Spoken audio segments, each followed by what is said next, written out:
business. Thanks for coming out tonight. I wrote me a manual, a step-by-step booklet for you to get. Oh, I make money move. You can't see me, my time is now. What up, guys? Welcome back to the Fitness Times Business Podcast, a show created to provide you with the practical and strategic advice to help you level up in fitness, business, your career, your relationships, and your life. My name is Joseph Medsell. I am your host.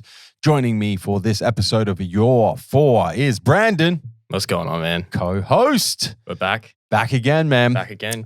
Brandon, we have four interesting questions coming from all over the place, actually, for this episode.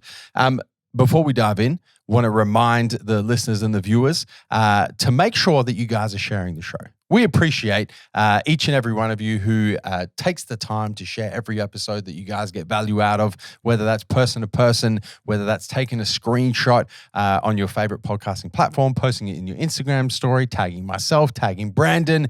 All of this sort of sharing that you guys do has really allowed us to kind of grow this podcast and most importantly reach so many people. With the value that we're trying to provide in Your Four, in the guest podcast, in the solo podcast, and all the different elements that make up the Fitness Times Business Podcast. So I just want to say thank you for that, for those of you who do share it, and for those of you, perhaps you listen to every episode, but you haven't shared one for a while, make this the episode that you guys go out of your way to take a screenshot, post it in your Instagram story, and share. Brandon. Yep. Let's dive straight in. 4 good ones, man. Let's go. Right. Question number 1. Question 1. How do you sell your products to consumers? What are some key notes about selling products that make customers buy them? Or how do you market yourself to be a successful salesperson? Man, this question right up your alley. It is. Yeah, it is. Look, I'll give my kind of 2 cents, but then I kind of want to kick this over to you and see what you've what your kind of insight is on this. You know, you don't sell products, right? I think that's someone who's new to sales is a big misunderstanding. It's just like, how do I sell this? We've both got the shameless plug for Ghost Energy in front of us at the moment, right? The new Ghost energy drinks ready to drink. You're not selling the Ghost energy drink to a customer or a consumer, right? You're selling what the Ghost Energy is going to do, and more importantly, what the Ghost Energy, how the Ghost Energy is going to make the consumer feel. Right. So when it comes to selling products as opposed to selling a service, it's about what is this product going to do? What need is this going to fulfill? What is this product going to do for me? Or how is this product going to make me feel? Right. And then I think really it comes down to creating value, right? Is what you're asking for the product that you're trying to sell in terms of dollars and cents more or less than the value that the person who you're trying to sell that product to is going to get out of that product in terms of what it's going to do or how it's going to make them feel. If the value is more than what you're asking for in dollars and cents, you're going to sell the product. If the value is less than what you're asking for in dollars and cents, you're probably not going to sell the product because the value exchange just isn't there. And then I think finally, the final part of this question, how do you market yourself to be a successful salesperson? Sales is always about people. You can have the best product in the world. It can fulfill a particular need. It can make somebody feel $1 million. If you don't understand the person or the people who you're trying to sell with and you're unable to connect with them, you're going to have a tough time selling anything. What are your thoughts? Yeah, you've hit the nail on the head there, 100%. You say here that what are some key notes about selling products that make customers buy them? But there's no sales manual, man. Yeah. If there was, you're doing it wrong. You're pretty much just trying to trick your customers into buying something. Something I learned early on, I can't remember where I heard this exactly, but try and get out of the mindset that you're selling someone something and get into the mindset that you're trying to solve their problem. You're trying to help them solve a problem. People aren't stupid. They know when you're trying to sell them something. Whether, making a $500 sale is cool, but you know what's cooler? Getting them to come back the next week, the next month, seeing them again. You know what's cooler? Getting one of their friends come in. Okay, so-and-so recommended me. Yeah, because of their experience. For example, someone wants to lose weight. You don't think to yourself, okay, what products can I sell them? You think, what can I do to help this person? I think that's huge, man. Yeah, 100%. I mean, ultimately it's about solving problems, right? And that's something that we drill into all of the retailers here in the MJ business, right? It's not about what products can I sell you. It's about what needs do you have? What problems do you have? How can I help fulfill your needs, or how can I help solve your problems? That's ultimately what it comes down to. And then you slide the products in there, and this is the product that's going to help you reach this need, or here's the product that's going to help you solve this particular this particular problem, and away you go. Also, I don't know if it's your business or you're just selling something in someone else's business, but make sure you're selling high quality products. So, I mean, a big thing with me is why I was shopping with Massive Joe's before I started working here. We're not going to be the absolute cheapest of the cheap. You have companies that are just going to be selling like dirt cheap stuff. They buy it cheap, they sell it cheap just because they think it's going to sell. It's buying sales, essentially. You want to be selling the highest quality product to solve that person's problems. But that's it. Well, that creates the value exchange. Yeah. 100%. Yeah, 100%, man. All right, next question. What hurts more, professional or personal failure? This is a great question. It depends on your core values, right? If this question is asked to me personally, my core values, and this is why it's so important that you have an understanding of your own core values and really an understanding of core values in general, and the fact that they change for different people, right? Everybody's core values are slightly different. The ratios they sit in, the higher order importance, so on and so forth, is slightly different. Nobody's exactly the same when it comes to core values. If this question is being asked to me personally, my core values, achievement is huge for me, right? Followed by self-direction, and then followed by benevolence. Those are probably my top 3 core values in that order. In terms of the ratios and whatnot, achievement for me is probably like 90%. And then it's like 7.5% self-direction and 2.5%. I don't know. I'm just pulling numbers out, right? But achievement for me is like my dominant core value, and then self-direction and benevolence sit underneath those. So for me personally, personal failure has hurt a lot more than professional failure. And I've had a lot of different failures in my life. Personal failures, if you talk about relationships, I've been divorced. Before I got married, before that marriage that didn't work out, I was actually engaged to get married, and that didn't work out. So I've almost been divorced twice, almost, not quite. So from a personal perspective, and just in terms of relationships, I've failed a number of times. Professionally, I've failed every week or so. Professionally, there's something that doesn't go the way that I want it to go. I've had significant professional failures, businesses that haven't worked out, business initiatives within businesses that haven't worked out, just bad decisions that you would go, that was a really shit decision that led to that particular failure. So I've experienced a huge range of different failures. But for me and my core value set and the way that my core values are kind of set up, the personal failures have hurt far more than the professional ones. That's not to say that for you, Brandon, your personal failures are going to hurt more than professional failures, or to, the specific person listening or watching this, that they're going to be the same way.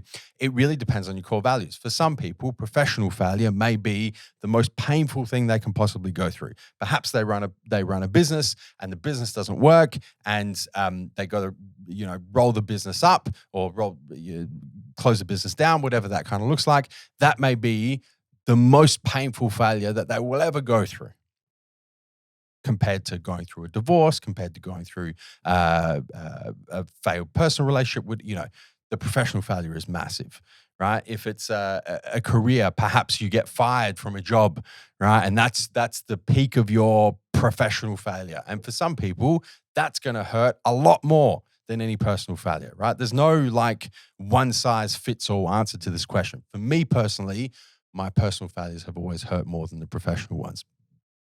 That being said, I think that regardless of what hurts more, it's really important that you always make sure that you fail forwards, right?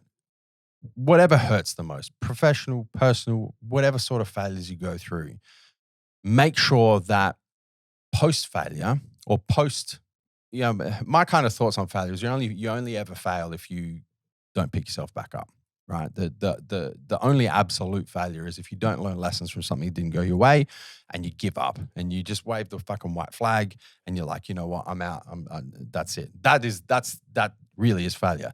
If you don't do that, it's just learning lessons. Yeah. Right? 100%. It's just things not going the way that you want them to go. You making particular decisions that don't pan out the way that you want them to pan out. Taking the feedback from things that don't go the way you want them to go, learning the lessons from them, picking yourself back up, putting your left foot in front of your right foot and then your right foot in front of your left foot and taking a step after a step after a step, applying the lessons and getting better. So I think, the takeaway from this question is make sure you always fail forwards, notwithstanding how painful it may be. Because if you're already in pain because of a particular failure or a particular situation that didn't go the way that you wanted it to go, you're already in pain. You may as well get something positive out of it, right? E.T., the hip hop preacher, Eric Thomas, he says, you're already hurt. You're already in pain. Get a reward from it, right? Don't stop when you're in pain. Don't wave the white flag when you're in pain. Don't allow yourself to fail by not picking yourself back up.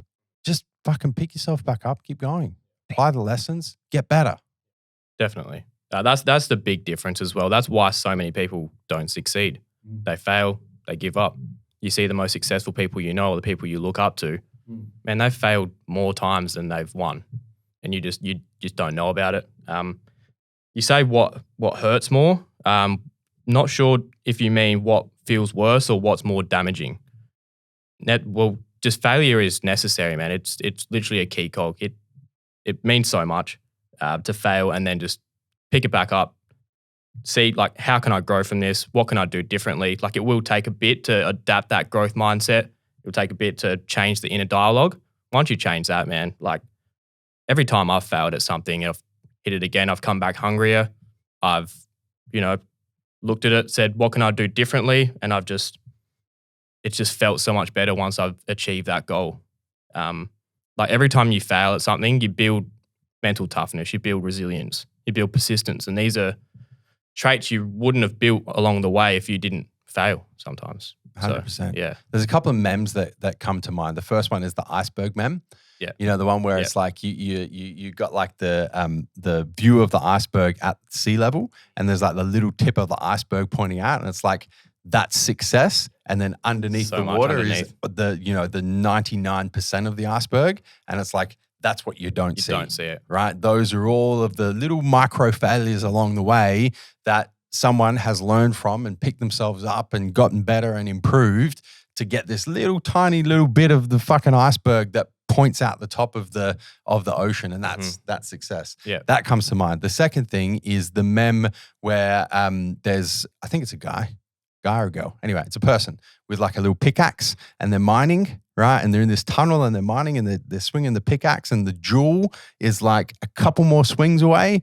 And in the top of the meme, the person goes, you know what? Fuck it. I'm giving up. Throws the pickaxe down and walks in the other direction. And then below it, there's a guy that just takes a few more fucking whacks at the pickaxe. And it's like the guy that turned around was this fucking close. This close to the jewel. But because he made the decision that he was giving up, didn't get the jewel. And the guy that just kept swinging a fucking axe got the jewel. Just never fucking give up, man. Next question. I think this one's a bit more up your alley. I'm a manager of a team of 15 people. I try to coach, guide, motivate, and encourage them. I believe they are successful and I have good relationships with them. My concern is that I have none of this from my manager, who is a managing director. Am I expecting too much from him? What should we expect as a minimum from our leaders? I'm going to have to make a few assumptions with this question because if I don't, it's going to be a little, there's not really enough information here to provide a truly valuable response. So the assumption that I'm going to make is that the managing director is one of the owners of the business, first and foremost, that the managing director is also older than this manager who's asking the question. And I think we need to kind of go from there with those two assumptions. I think that they're probably correct. I hope that they're correct. If you're the person that asked this question and I've fucked up, I apologize in advance, but that's what we're going to run with. I think you mentioned that this question's up my alley, but I actually want to get your input from it as well, Brandon, because it's been, I've been a business owner for over 15 years now. So it's been quite some time since I've worked underneath a superior, so to speak. And I have little businesses that I dabble in where I'm, not necessarily the top dog, so to speak. But it's been a while since I've kind of had firsthand experience with this. But I will say from my perspective, making those assumptions that I've made, you have to exert what I'm going to call generational empathy. And what I mean by that is you as the manager of the team of 15 people are in tune with what is expected and accepted as current management best practice, right? So coaching, guiding, motivating, encouraging, being empathetic to your staff's needs, all of these kind of soft skills that we know are very important when it comes to managing people. But the managing director who sits above you might be 20 years your superior, 30 or 20 years older than you, 30 years older than you. And the management style that they know and the management style that they have used successfully up until this point is not necessarily based on those same soft skills, right? So let me give a real life example. The way that I manage is very similar to how this particular person manages, right? Coaching, guiding, motivating, being empathetic, kind candor as opposed to just candor, just like a lot of soft skills used in management. That's how I manage. Someone who's 20 years older than me in their, late 40s, early 50s, 60s, whatever, the way that they've managed people through their career probably didn't involve soft skills, probably involved you are privileged to have a job. You come here and you fucking work. I don't want to hear about your personal life. I don't want to hear about your goals and your ambitions. I'm paying your wage. When you're on the clock, you're on my fucking time and you're going to do what I say you're going to do. And if you don't perform, go find another fucking job, right? Like that's the old school management style, right? And that's worked for that generation. Does it work anymore? Is that 50, 60-year-old going to be able to manage staff in their early 20s now? Fuck no. Because someone in their early 20s now is going to go, you know what? Go fuck yourself. I'll go get another job somewhere else with someone who gives a shit about me, right? So there's a disconnect. There's a generational disconnect between management styles that have worked in the past and management styles that are now kind of considered best standard. But most importantly, management styles that align with the next wave of the workforce coming through. And this is why I say generational empathy, because it is generational, right? What a 60-year-old was exposed to as he or she was coming up in the workforce, 40 years ago is completely different to what you're exposed to now as a 20-something-year-old building your career coming up through the workforce now. It's different. It's just different. And I think if you can empathize with that and have that kind of generational empathy, it's going to help manage your expectations. You're asking this question, am I expecting too much from the managing director? What should we expect as a minimum from our leaders? I think it's just going to help you manage that, right? Because if you come with a generational empathy standpoint and you go, you know what, the way that I manage is not the way that the managing director managed 20 years ago, 30 years ago, 40 years ago. This is all that he or she knows. And it's worked well for them up until this point, and I can empathize with that. That kind of helps manage that expectation a little bit. Does that make sense? It does. You just saying that reminds me of like old footy coaches that I've had. Yeah. I have like an older footy coach, stuck in his old ways. You'll fuck a kick up and shit scared to look, just shit scared for the siren to go and just almost put you just under pressure, like perceived pressure. And then you got the sort of younger coaches a bit more accustomed to the times. He just understands a bit more. But it comes back down to different manager or leadership styles. Yeah. And he just needs to, I don't know, man, like I'm not sure if you've communicated with him. It really depends. Like you need to understand it. But if you're in an environment where you just feel like it's really just hindering your work, maybe have the tough conversation, pull him aside maybe, or just talk to someone about it and just say, hey, like it's just not working. Like this leadership style, I just need something different or something more. But that's all I really have, man. Yeah. Or don't. You know, Okay. you don't have to have and this is why I say generational empathy is if you get to the point where you're empathetic and you go, look, this is all they've known. This is all they're going to know. You know, maybe they've got 5, 10, 15 years left in the workforce. They're not interested in changing. They don't need to. They've done their time. They've paid their dues. You know, you don't have to have the conversation. You can just accept it for what it is and go, okay, that's the way that person's going to manage me. That doesn't mean that I need to manage my staff the same way. Right. Yeah, I agree. I think maybe have that conversation if it's like unbearable. Yeah. But I agree with you there. Yeah. Just manage your own personal expectations. You know, you don't have to make everybody align with your expectations. You know, sometimes you just kind of go, look, this is what I expect. This person has different expectations. I'm going to exert some empathy in this regard, soft skills once again. And I'm just going to say, you know what, we're just different. And that's just the fucking way it is.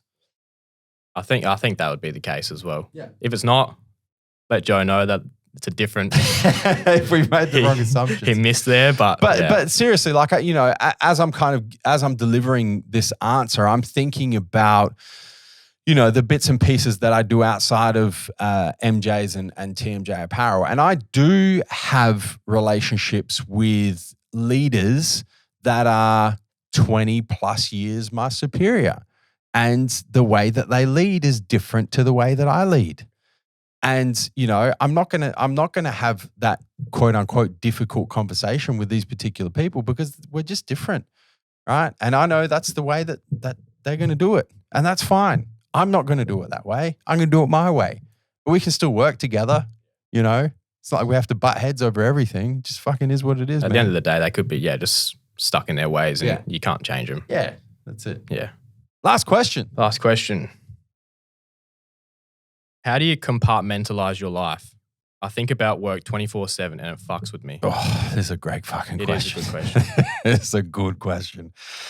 This is a timely question as well, man, because I probably over the last, let's say 6 weeks or so, I've been under like a lot of professional stress. We've had a lot of things going on as a company, like extraordinary outside of the usual day-to-day runnings of MJ and TMJ Apparel. We've got season 8 of the challenge happening. We've just had the IFBB shows. I've had keynote speeches happening, a bunch of mentor. There's just a lot of shit going on. Good shit. Not bad shit. We had staff movements and just there's a lot of shit going on. And so I've found myself in a position, I'm going to say over the last 6 weeks, where I have been thinking about work a lot. Like first thing I think about in the morning, last thing I think about at night, keeps me awake at night. So, very timely question. And I think I can provide some good advice as I continue to kind of work through this myself. The first thing that it's really important to understand is that you can't control your thoughts, right? I think sometimes people go, why can't I just stop thinking about work? Or why can't I stop thinking about this person or that relationship or whatever it is? Why can't I just control my thoughts? If you try and control your thoughts are going to latch on even harder than they otherwise would. Right. So what I like to do when I think about how I can manage my thoughts rather than control them is I like to think about watching my thoughts rather than getting involved with them. So there's a really good analogy that's used as like a base meditation practice. And the analogy is being on the side of a highway and watching cars, right? So if you stand on the side of, let's say it's like massive highway, 8-lane highway, right? if you stand on the side and you just watch the cars, you can see there's like a lot of different cars and they're moving, right? And you just watch them, right? And they're just going to keep coming. There's no stop. It's going to keep coming, keep coming. You don't have to get in a particular car and travel the journey down the highway in that particular car, right? You can just watch the hundreds of cars, the thousands of cars, whatever it is. So I like to think about my thoughts the same way. I don't have to get involved in a thought. I can step back and just go, oh, I'm thinking about that, and let it go. Oh, now I'm thinking about this, and let it go. Right? It's one of the basics of basic fundamentals of meditation is to observe your thoughts rather than get caught up in your thoughts. So I think that's the first thing to really have a good understanding of. So when it comes to compartmentalizing different parts of your life, you can't kind of go, you know what, I'm with my family now, so I'm not going to think about work, right? Or I'm at work now, so I'm not going to think about my fitness. Or I'm enjoying myself working on a hobby at the moment, so now I'm not going to think about my family or my close personal relationship or my whatever the fuck it is, right? You can't control it. So there's a couple of things that I do. The first thing, obviously, is meditate, right? I meditate pretty much every day, at least 5 times a week is kind of like my bare minimum for meditation. So I'll spend 20 minutes and, you know, I'm a big fan of the Headspace app. I still use that frequently. It's guided meditations, little shout out to Headspace. You know, so I'll meditate because that really is the practice of allowing me to observe thoughts rather than get caught up in them. Sit in a dark room, close my fucking eyes, take some deep breaths, and just watch my thoughts and see them for what they are. Oh, I'm thinking about work. Oh, I'm thinking about personal stuff. Oh, I'm thinking about my next prep and next time I'm going to compete. Man, my mind runs a fucking million miles an hour, right? But it's just observing. So meditation, if you don't already meditate, I highly, highly suggest that it's a skill. It's like anything else, right? Some people think, you know, you got to be some fucking yogi or some, you know, monk in the middle of fucking Tibet with your legs crossed and you're fucking sitting on top of a grassy knoll or some shit. It's not that at all. You know, I even meditate here. I go into one of the filming studios here, turn the light off, just sitting there for 20 minutes, just meditate, right? Anyone can do it. It's a skill. The more you do it, the better you get at observing your thoughts rather than becoming involved in your thoughts. So that's the first thing. If you don't already meditate, definitely start doing it. It's a skill that you will develop and it'll help you observe rather than get involved with your thoughts.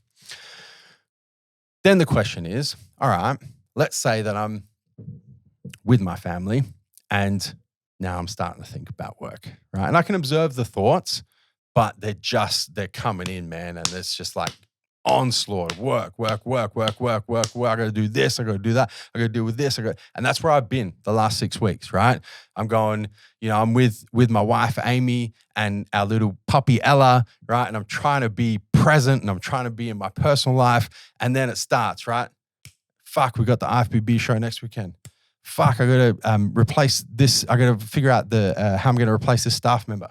Fuck, I got this keynote speech that I need to be working on. Fuck, you know, like it's just an onslaught. So what do you do in that situation? Even though you've developed the skill to observe your thoughts. What I do is I journal, right? So I got my phone with me.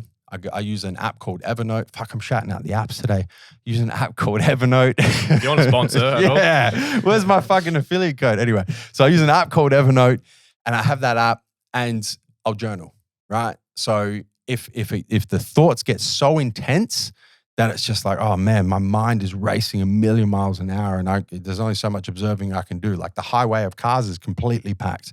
Get my phone out and I'll go, all right, let me write this down. I did this on Sunday morning, like literally the Sunday just gone. I was at the gym and I was training and my mind was going a million miles an hour with work shit. And I was like, fuck, I can't even focus on working out at the moment. It was leg day as well. It's like, fuck. So I got Evernote out. I started going, okay, as things come through, let me just write them down, right? And what that does for me is it allows me to observe, note, and let it go. And I go, if that comes back into my mind, I can let it go because I've written it. It's here. It's journaled down. It's out of my mind. So I don't need to keep thinking about that, right? Observe it, write it down, let it go. So journaling for me is a big one when it comes to compartmentalizing. And I did that on Sunday. So I literally, where's my phone at? I think I had like 10 dot points, right? And I just went boom, boom, boom, boom, boom, boom, boom, boom, boom. I was like, fuck, I feel better now. All right, let me go and finish my leg day. I had an amazing leg workout. So meditation as a skill, as a practice, hugely important.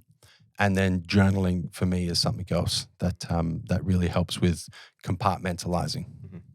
Those two I did have down as well. They're huge, man. Like if you haven't tried journaling or meditating before, they're just getting your thoughts down, writing things down, getting it out of your head and onto paper.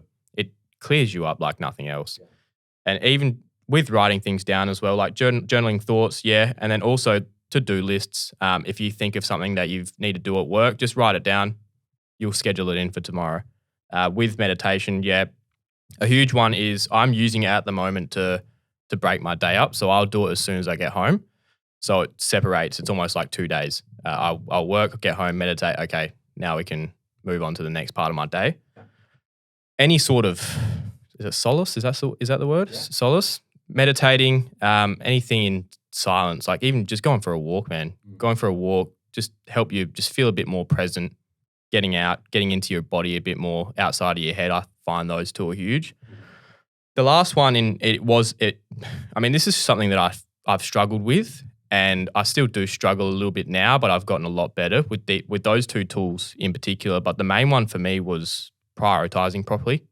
So as an example, I handle a lot of the social media and email stuff here. Yeah. And it's a task that it can be time consuming, but it's not exactly, doesn't take a lot of brain power.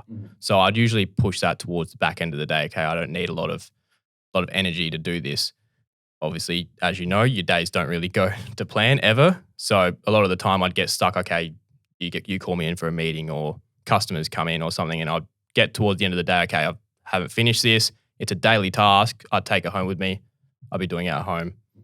Don't really switch off at all. Yeah. So getting those tasks that I know I need to do every single day done earlier on in the day has been huge for me, because then I can just focus on the other tasks towards the end of the day. And then if I don't finish them, okay, I'll schedule them in for tomorrow. So that's another one that's been really big for me. Good. Yeah, those three. Okay. That's a wrap. That's it, man. That's 4 questions. It is. Man, we ripped through those. Good questions. What are we up to? 25 minutes? Yeah, something like that. You got another one? No, that's it. That's 4. Guys, speaking of questions, if you have a question that you would like us to answer in the very next episode of Your 4, I know Brandon's got a little bit of a database building at the moment, but we do try and pick, a range of different questions from personal development to, what have we had this episode? We've had a sales question, we've had a personal development question, we've had a managerial question. So we try and pick, a few different things to give you guys some different flavors. If you have a question that you would like us to answer, the best place to send it is straight to Brandon through Instagram. What's your handle? Slide in. Brandon Verde. So just first and last name, BrandonVerde.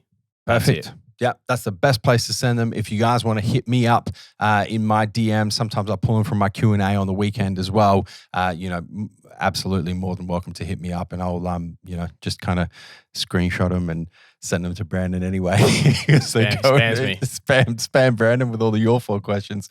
But guys, keep them coming, because we do have some really good questions in the bank at the moment, and the higher the quality of the questions that you guys are asking, the better the quality of the answers that we can give. Brandon, thank you so much, man. It's been an absolute pleasure. It has been. Guys, you could have been anywhere in the world right now, but you're here with us. Until next time, we'll catch you on the flip side. Thank you guys so much for tuning in to this episode. We hope you enjoyed listening. A couple of things to round out. Firstly, if you've yet to subscribe to the Fitness Times Business podcast on your favorite podcasting platform, make sure you do that right now so you don't miss any future episodes. Secondly, if you guys took some value from this episode, the one thing we ask in return is that you share the show. And finally, if you've yet to leave us a 5-star rating, make sure you do that before the next episode.